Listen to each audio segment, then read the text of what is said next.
So today I have Robert Tindle with me. He is a junior in our composition department here at UM.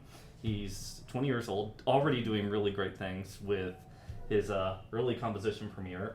Here in the next few weeks, he's actually going off to do some orchestral residencies to have some of his orchestral works premiered, which is a really exciting thing. So he studies full-time with my old composition teacher, Dr. Dorothy Hindman, and so I'm really excited to work with him today and see what he's all about. So, Robert, you already know your style really well. You have a good sense as to what your voice is. So, how about you take a moment to kind of sort of describe what your style is all about, what your compositional vision and what your voice is about, so we know what we're working with. Yep. Well, I deal largely in the realm of tonal, fairly common practice techniques. I like integrating as much as possible, but I also, that's what resonates with me the most. The late romantic music is my favorite to listen to, so that says something about what I write. Yeah, so it has a huge influence on your style. It definitely does. I try and keep my music. I try and keep emotion to the forefront in everything I write.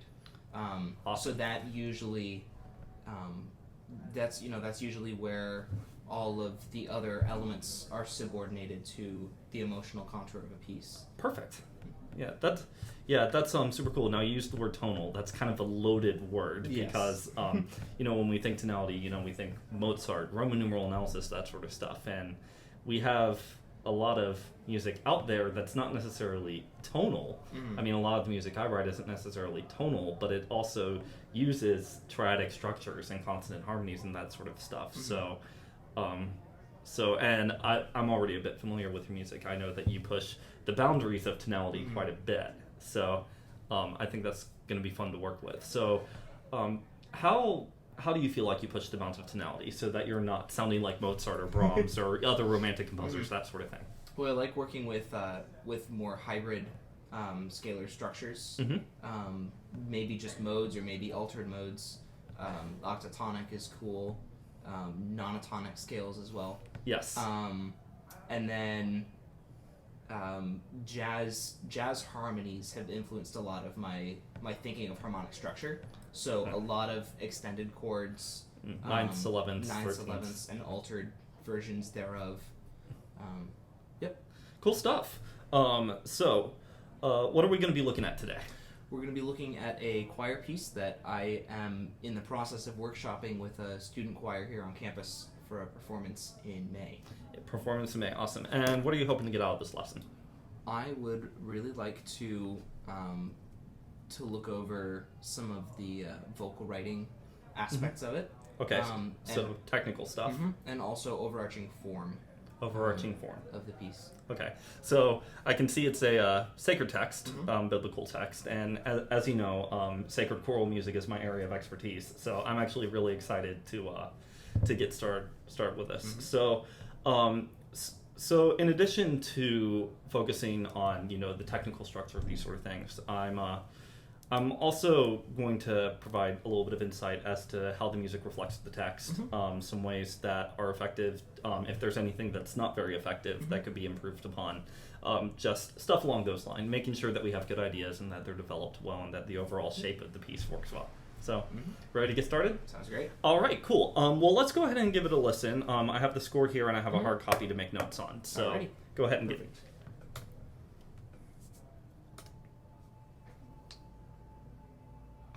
That starts off really soft.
right, cool.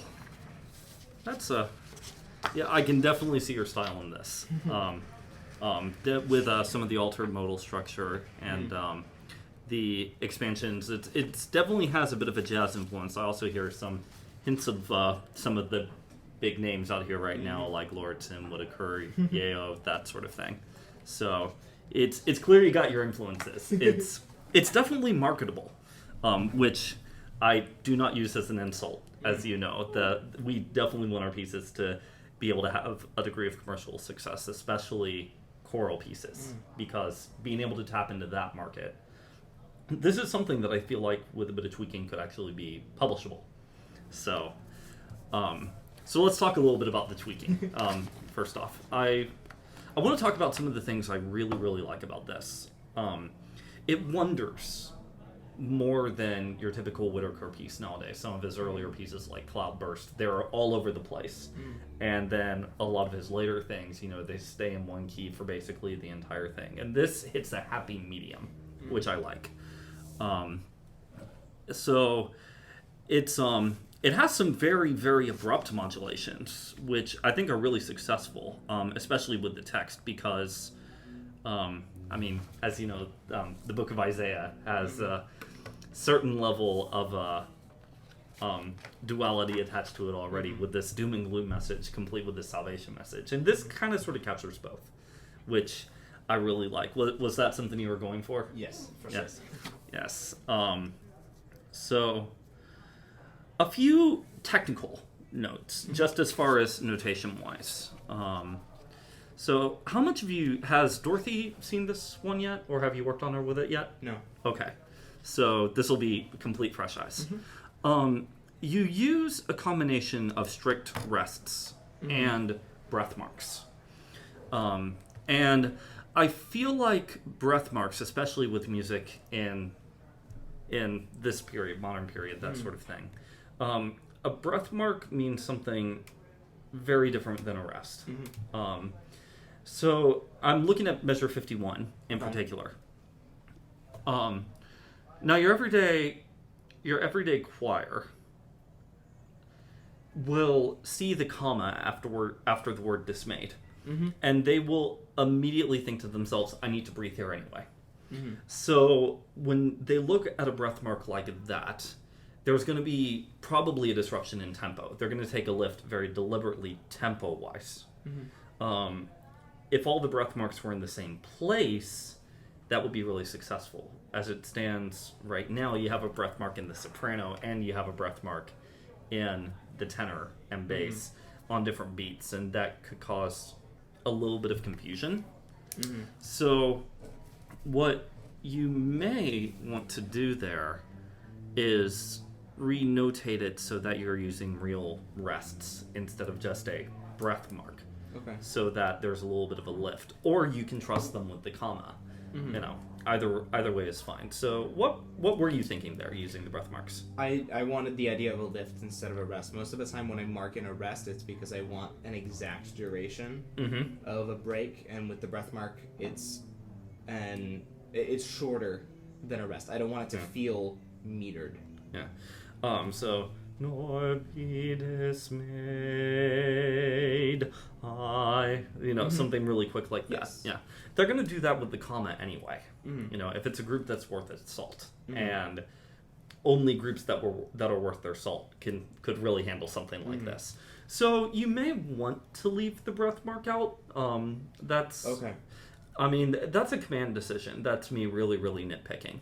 So something to consider there. Let's see, what else stuck? Ah, yes, the 6/4 measure 42, it looks like. So you have a time change, and then that time change to accommodate what is essentially a grand pause, a rest with a fermata over it. What if you were to keep the same time signature and then have an empty bar? You know, and maybe even put grand pause over it so that they know to take their time. The fact that you're changing the time signature just to accommodate something with a fermata looks a little bit clumsy. And from a conducting standpoint, it can change the way that they conduct. So let's not make the advanced arm waivers suffer more than they have to. If that makes sense. So let's see here. As far as just notation wise, this really does look really good. The double accidentals in measures 63 and 64, I can definitely see the rationale on why they're necessary. I do think that there would be some ensembles, or some editors who would think that it would be better to switch to C# for a section like this. Can you go ahead go ahead, sorry. I had it in C#, and it created about 4 times as many double accidentals in other places. Okay. So D flat, that was the only double accidental that was needed. In C#, not only because of the way it comes into the section, it's coming from C major. Well, it's coming from kind of A flat moving into C major. Yeah. This way, it preserved the visual contour of the line. Using C# would mean that somewhere the line had to break the visual contour. Yes. So that was the reason I went with D flat instead of C#. Yeah, and for vocalists that works really well. I feel like, at least in my experience, that vocalists have an easier time with double accidentals than instrumentalists do, particularly in a sight singing context, because the contour is preserved. So I can definitely see something along those lines taking place. Are you familiar with Ola Yeo's Ubi Caritas? Yes. Yeah. That section in there that's essentially written in G# major. I see that sort of influence here. But you have tested it out both ways as far as D flat or C#. Actually, the choir, when they first got it, it was in C#, and they were going nuts. Okay. Then someone said, "Can we just switch it to D flat?" So I did. Okay, cool. So with that feedback, that's really good. Let's see. It looks like your dynamics and your crescendi are pretty well aligned. Because when I was editing your orchestral score, I was very nitpicky about that. So was Dr. Heineman. Yes. Yes. Oh, she teaches that subject quite well. Yeah. So yeah, this definitely looks improved there. So are you going to add measure numbers outside of just the beginning system lines, or it's like maybe for the double bar key signature changes, add in an extra measure number or I think that rehearsal makes letter? sense in some cases. Okay. Yeah, rehearsal marks. Yeah, because every choir director is going to appreciate that. So, and I can see that you're holding true to the pattern of beaming 4 eighth notes together in common time. Yeah. Yeah. So, yeah. I mean, my preference there. So, this is a cappella.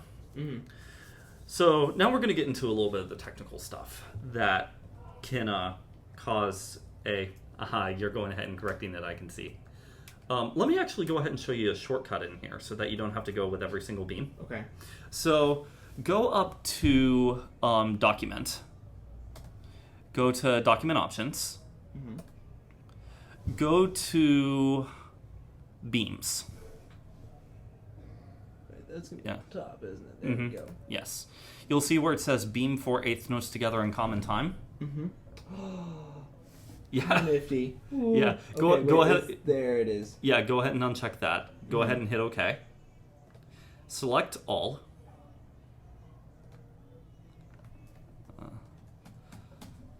Okay, now go up to Utilities. And go to Rebeam. Rebeam to time signature. Or actually, no, hit cancel. Just go to Rebeam Music. It's under Utilities. Oh, yeah.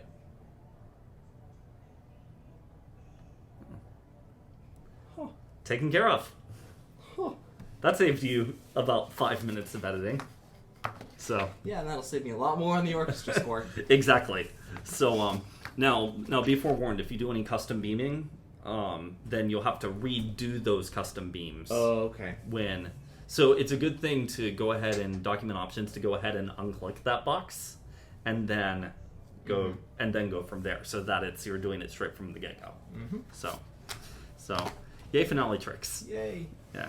So it's a remarkably intuitive program once you get to know it. I mean, it's everything I know about it, it works very well. Yes, it's just a matter of learning everything that there is about it.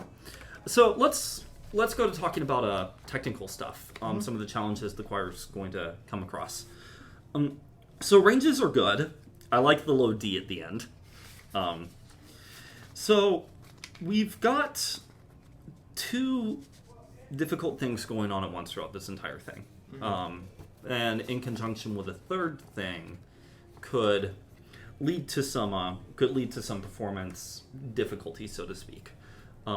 So it is on this low end. Starts off core note equals 56, not 52, not 60, 56. And you have a lot of long extended notes. Now, you sing as well. When you have a long extended note, what ends up happening to the pitch as it goes along? It goes flat. It goes flat. So you have long extended notes pretty much almost the entire thing. With some breaks. You also have some very, very abrupt modulations. In some of my pieces in the past, when I have a pedal point going on in the bass, and then an abrupt modulation immediately after with them not having much of a chance to reset and think, they'll end up a half step flat immediately at the modulation.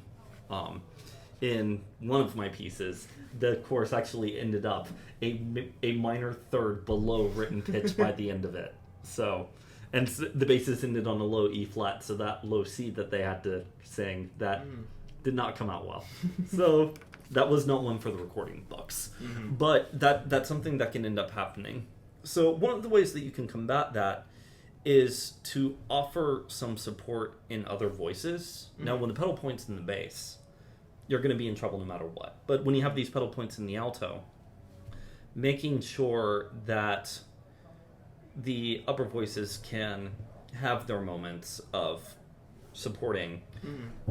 Like at the beginning, if you had a moment where the bass was singing a D, or if the tenor jumped up to a D, just to help the alto anchor a little bit.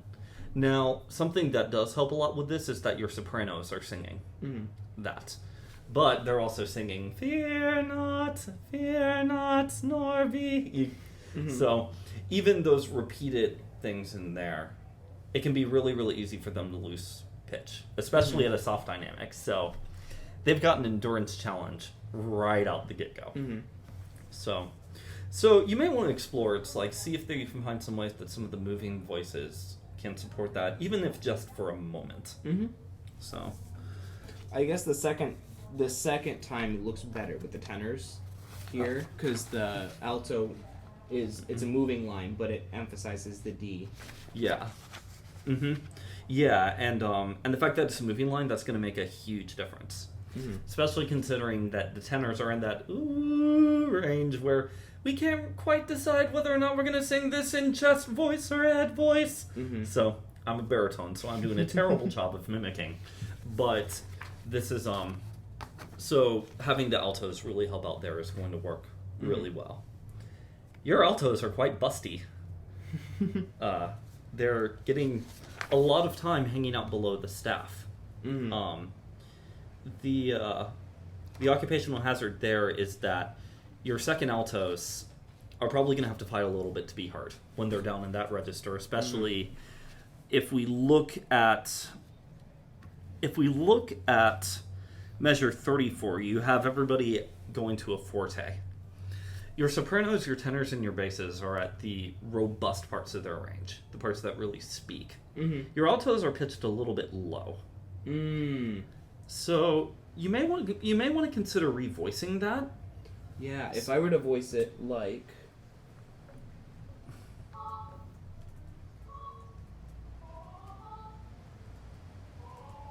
that. Yes, along those lines, and you can adjust the voice leading accordingly. Yeah. So well, that the voice leading right there will work if I move them here. That already looks a lot better because they have the downward motion going off the decrescendo. So, yeah, that already looks a lot better. So, it's all about the smaller changes with that. Double checking the voices, not just overall range wise, but where they are at their loudest points. One of my bad habits when I'm writing for choral music is having really, really loud points with the basses at really, really low notes because I like that full expandedness. Yeah. But basses really only have one dynamic below the staff, on and off. Right. So, the Yep. Yeah. So as you know, so it's so making sure it's that your voices are in a nice MIDI register or above the MIDI register at the louder passages. You do that really, really well as it gets when you get to measure 58. And for that matter, when you get to 42, the I will strengthen thee, I will help me lines. So, and when we get to what I am assuming is the climax, measure 67. Yeah. So. Yep. So text-wise, why is that your climax?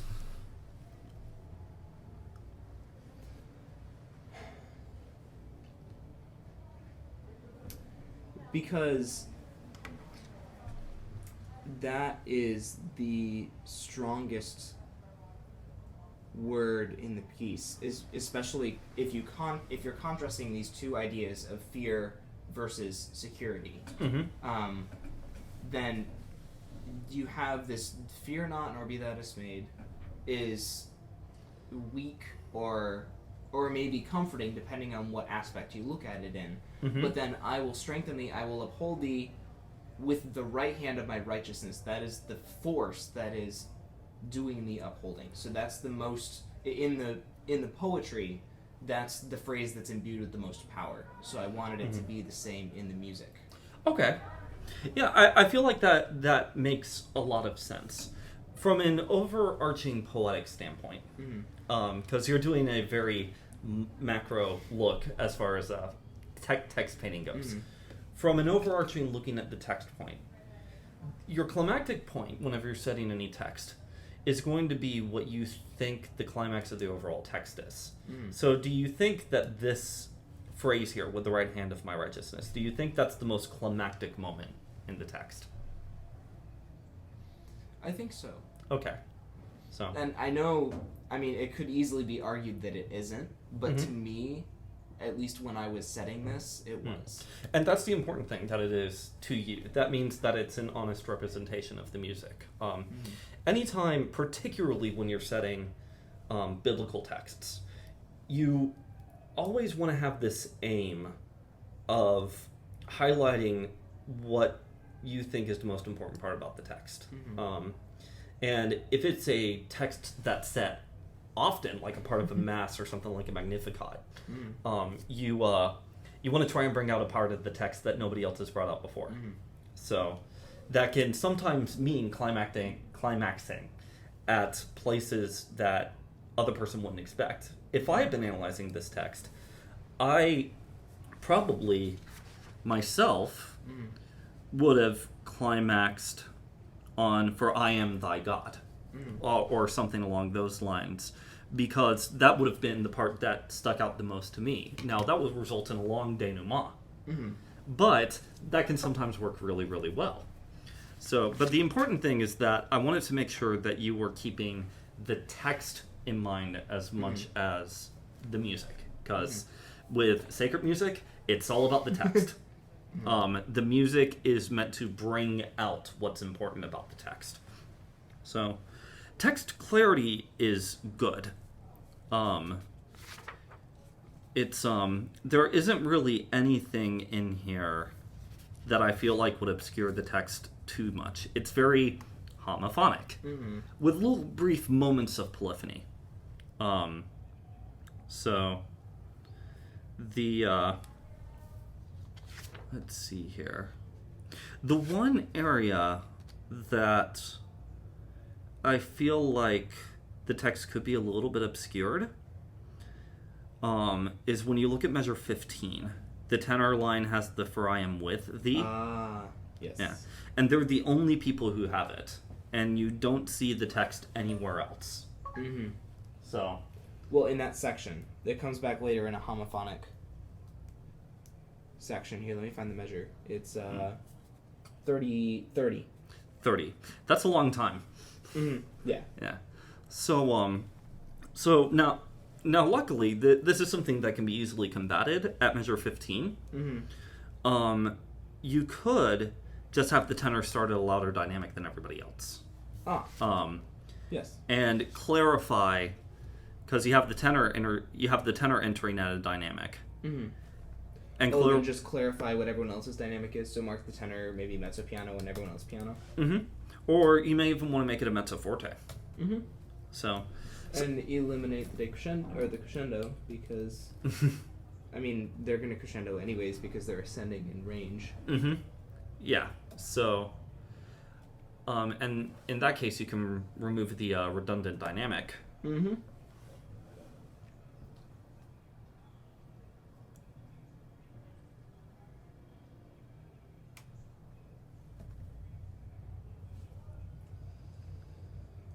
Is it number 8? I think it's number 8. Nope. Number 7. Oh, Meta Tools.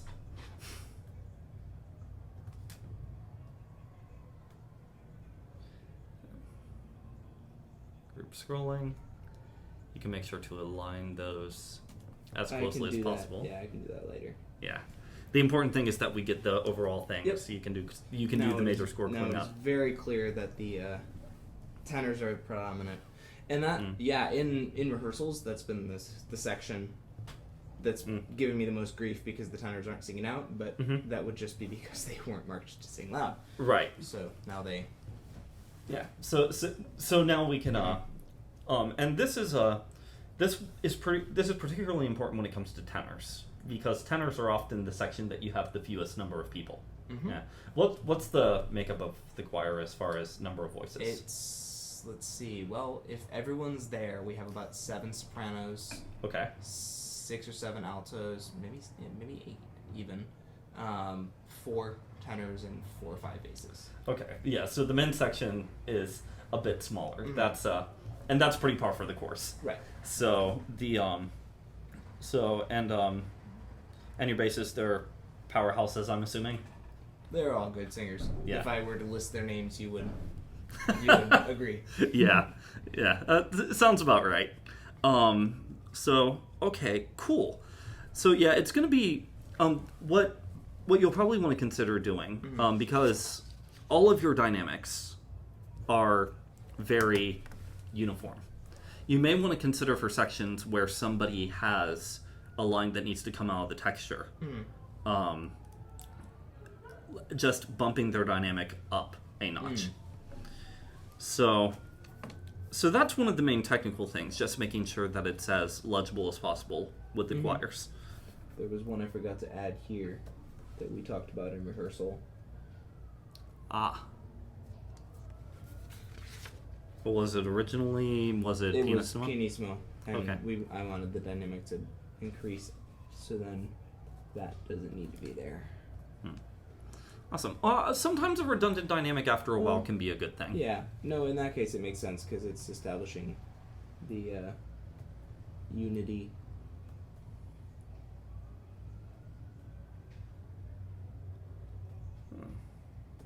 I'll align that later. Oh, the joys of editing. Those. Yeah. And those. Well, and you have to make sure you align them in page view, otherwise you... Oh, right. No, I wouldn't never align them. Yeah, so it's just like, got to make sure every single so sections accent like, let's see, where would I want to bring out an inner line? That alto line right there. Mm-hmm. Yeah, well, especially considering that they're already in their lower part of their range. So they don't need that crescendo at all. Another thing too, I go ahead and keep that marking there just to okay. reestablish unity. Another thing that you may want to consider too, especially for a phrase like "I am thy God," that has a huge sort of impact in it.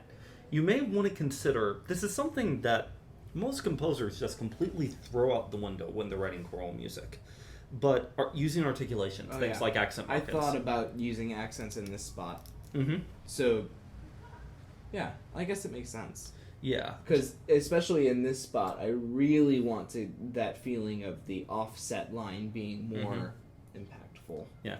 I am thy God. I am. Yeah. So, it'll have a hefty punch. You may just for the downbeat where it switches to D flat major or B flat minor, or whatever your overall arching sense here. Yeah.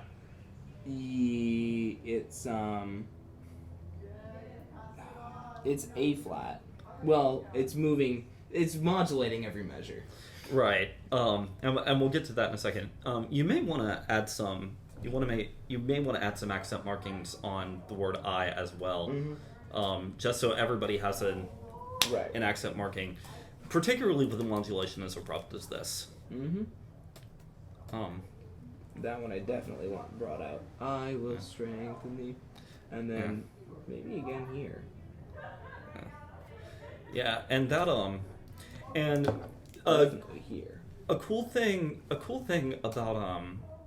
about accent markings in choral music is that it relays a level of scansion, because the English language is weird. Depending on how you emphasize the sentence, she said I stole his money. She said I stole his money. She said I stole his money. She said I stole his money. She said I stole his money. She said I stole his money. She said I stole his money. This is why creative writers are always using italics in their text. Yeah. So an accent marking can really bring out what you think the important word is. I will help thee. Or I will help thee. Your meter's already reflecting it. Right. So actually, I don't want this one then, because that just makes it confusing. I will strengthen thee. I will help thee. Yeah. Yeah, well, especially considering you already have it on the first one. I will strengthen thee. I will help thee. And that adds a certain prosody to the text so that it's less square. Which is a really, really nice maneuver. Okay, so before you get too wrapped up in accent markings, go ahead and add that one that you already had in your mind. So, you have a typo in the tenor. I will uphold. So, right here. No. It's the next one. Okay. Yeah. Ooh, yeah.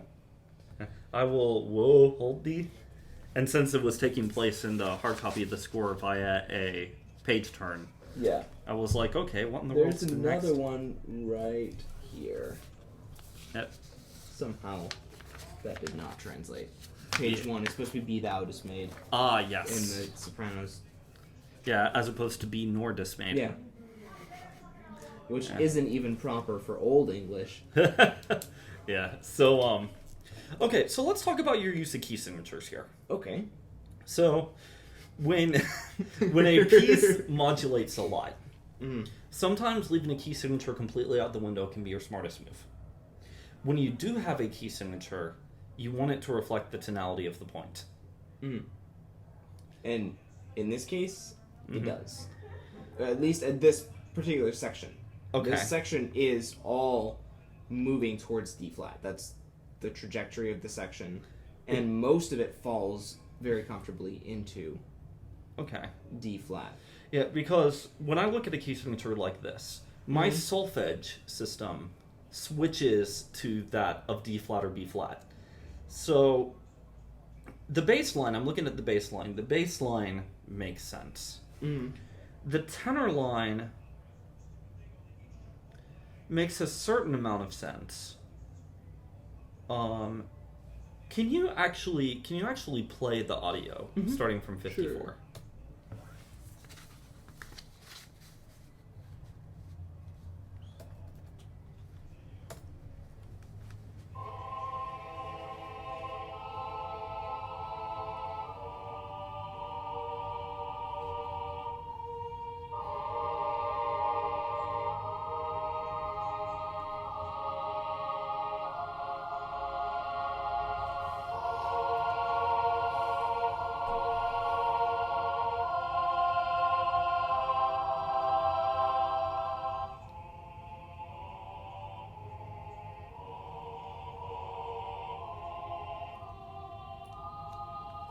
Okay, go ahead and pause it. Mm-hmm.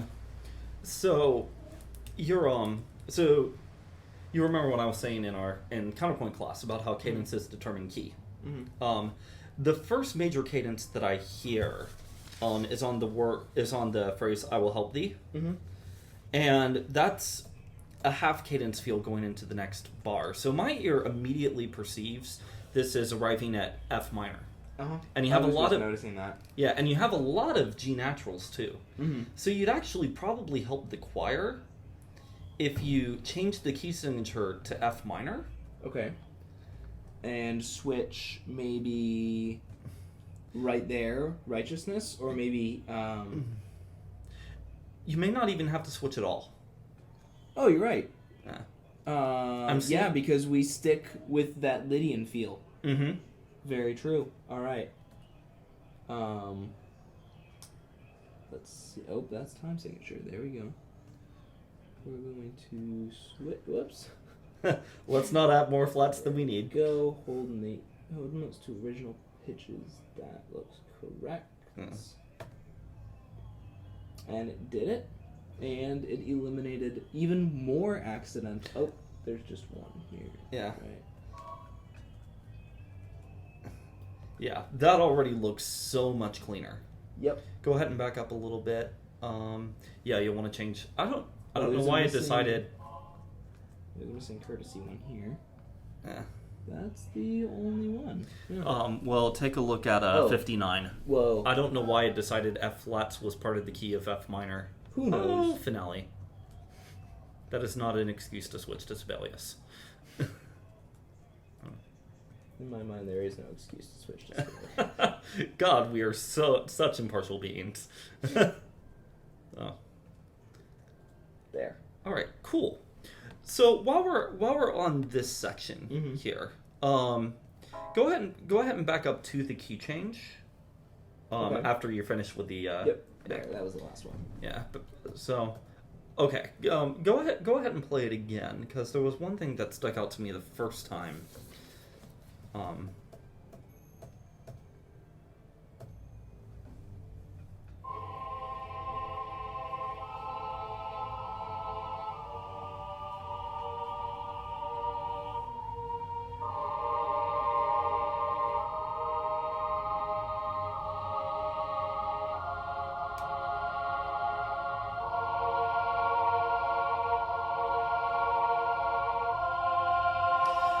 The word help right there. So you've had this 6-part harmony thing going on already. When you suddenly get into the 4-part split, it sounds very, very empty. At least to my ears. What if you were to add an extra note, sort of keep the same sort of sequence going on? It's a little bit tricky with the word help with some of the voice leading with your second soprano, second tenor, your middle voice in each gendered. But what if you were to add, say, a D natural on the downbeat of the word help? It would work. It would fit well as a chord, but I like the open sound moving to a sustained or a fuller harmony. I kind of like that motion. Okay. Cool. And I think it's also this whole section is setting up righteousness, right hand of my righteousness. So that to me feels like the first real foreshadowing of this force. Because everything else has been triads, and all of a sudden we have that open fourth. That feels a lot more powerful. Okay. So I like that it. And then right after that, we get just a solid unison. So these open or perfect intervals, to me, are kind of setting up this idea of power and solidity. Yeah. Yeah, well, it's interesting that you say that, because when I hear an open fourth, I don't assume power. I assume instability. For the same reasons that in species counterpoint of fourth is a dissonance. And there's definitely an instability to it, which is definitely not a bad thing at all. It just seems like when you have this moment of triad, open fourth, triad, that open fourth, you're saying it's like building up to righteousness. And that moment of an unstable interval, an unstable power chord, as it were, it's like build up, build up, build up, trip, build up again. You know, so that's the general impression that I got as a listener. Now, if I were to hear this in a choir, I might feel a little bit differently. So keep your mind on that the next time you hear a run through, whether or not it needs to add a note, and you wouldn't necessarily need to add it in both the tenor and the soprano. You could have just the tenor have a DVC, and all of your sopranos go up to that. Well, or I could even do something like this. Let me just do this thing here.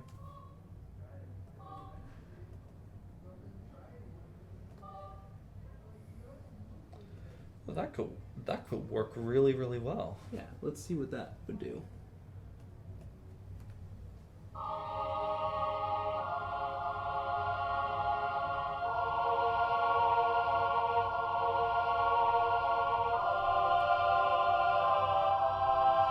I like it. I think it could work. Yeah. I need to sit on it for a little while because I'm still not sold. But right. The voice leading is preserved. Yeah. And if you tweak a few things here and there, it may I think that was a really good call, looking at what you could do with the alto line. And if you tweak a few things here and there, maybe you might decide a D flat works better. I will help thee. Ooh, a D flat could be so cool. Yeah. Okay, no, so then eliminating. There we go. That might be the answer.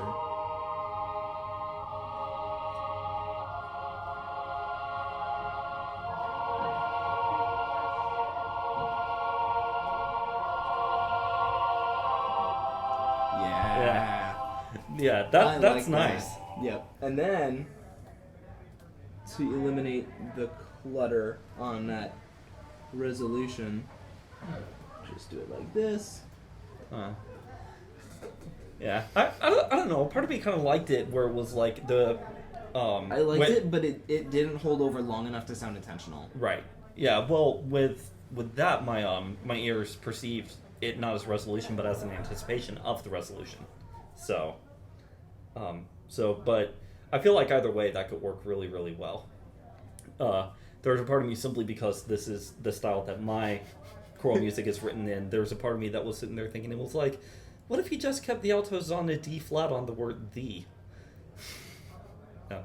But that's my style, not necessarily yours. Yeah. So I'll think about that. Yeah.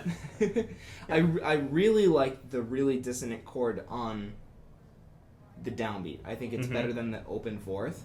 Yeah. And also, the voice leading is extremely smooth. There aren't going to be any hiccups with parts. Even though the intervals it creates are dissonant, it's going to be easy getting into and out of them. Yeah, that's I think that's going to work really, really well in your favor. So yeah, this is really, really solid. So the one last thing I would say is that there are always moments in here that say with the triads, and this is actually related to what we were just talking about. There's always ways that you can spice up a triad, you know, especially when you're talking about something as powerful as the divine, something like God. You know, it's like God. It can be really nice having some simplicity there, but one small extension here and there on some of the triads, not all of them by any means, but on a few of them when you've been exploring around with extended harmonies for a while or things that don't quite feel triadic, always question whether or not going straight to a triad with a certain thing makes 100% sense. Because any change in your harmonic language needs to be something very, very deliberate when you're looking at choral music, because your audience is immediately going to focus on that one word. So, aside from that, this is really solid. You got some great stuff going on here. So, all right. So when do you leave for I leave Sunday morning, Sunday bright and morning. early. Fly out at 5:40? 5:40 or 6:40. Oh, geez, then you have to get to the airport early. Are you at least flying out of Miami? Yes, I am at least flying out of Miami. Awesome. But it's gonna be great. Good stuff. Well, Yeah. we'll miss you in counterpoint class, and so glad that you could come in for a trial lesson. Yeah, keep me posted on progress. I with will. this. I'll actually send you. I'm conducting it as well. It's for the ACDA Right. Composer Conductor Showcase. Oh, that's awesome. So Yeah. I can actually bring in a revised score the next time I'm there. Perfect. With some of these changes and see if it makes a difference. Good deal. Yeah, I think I don't know this for sure yet, but I might actually be one of the adjudicators for it. So, Oh, really? Yeah. Yeah. So I need to figure out with that stuff. Mm-hmm. All right. Yeah, I will also look into getting it published. Yes. No, you definitely should. This is Mm-hmm. good marketable stuff. All right. Glad to hear it. Yes. Well, thanks. Alrighty. A bunch. Thank you.